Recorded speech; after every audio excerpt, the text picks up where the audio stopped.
जी, मेरी जो ज़िम्मेदारी बढ़ी है, ये इसके कारण नहीं है क्योंकि मेरी माता जनप्रतिनिधि थी। ये इसलिए है क्योंकि मैं नरेंद्र मोदी की सिपाही हूँ, क्योंकि मैं भाजपा की कर्मठ कार्यकर्ता हूँ, क्योंकि नई दिल्ली संसदीय क्षेत्र से देवतुल्य मतदाता ने भाजपा का चयन करा है और इस विश्वास को मैं कभी निराश नहीं होने दूँगी। जो आपके सामने चुनौती थी, अरविंद केजरीवाल की चुनौती थी और विपक्ष साझा उम्मीदवार खड़ा किया था, आम आदमी पार्टी का उम्मीदवार था।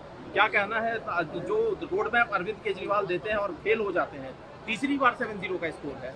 देखिए, मैं कहूँगी कि किसी प्रकार की चुनौती नहीं, ये मैं चुनाव प्रचार में भी कह रही थी कि माननीय मुख्यमंत्री अरविंद केजरीवाल जी 2014 में भी प्रचार में थे, 2019 में भी प्रचार में थे, इस बार 2024 में भी प्रचार में थे। लेकिन मुझे लगता है दिल्ली की जनता का वोट उनके करी हुई एक-एक चोट का जवाब है और दिल्ली का ये जो जनादेश आया है, ये सिर माथे। एक आखिरी सवाल है मैम, अरविंद केजरीवाल ने कहा था कि जेल का जवाब जनता वोट से देगी, लेकिन यहाँ तो मामला पलट गया। क्या कहना है? क्योंकि दिल्ली की जनता बहुत समझदार है, वो जानती है कि दिल्ली के माननीय मुख्यमंत्री अरविंद केजरीवाल जी का जेल जाने से वोट से कोई संबंध नहीं है। वे जेल इसलिए गए थे क्योंकि उन्होंने 9 समन्स का निरादर करा था।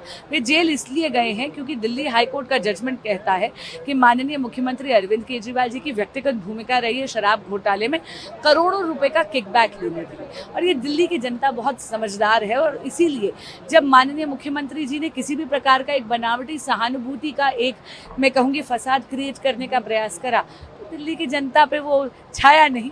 और इसीलिए जो जनादेश है, मुझे लगता है ये हमारे लिए भी आदेश है कि हम सेवा करें और उन पर भी आदेश है कि वे भी ज़रा दिल्ली की जनता का हित देखें और बनावटी सहानुभूति का खेल खत्म करें।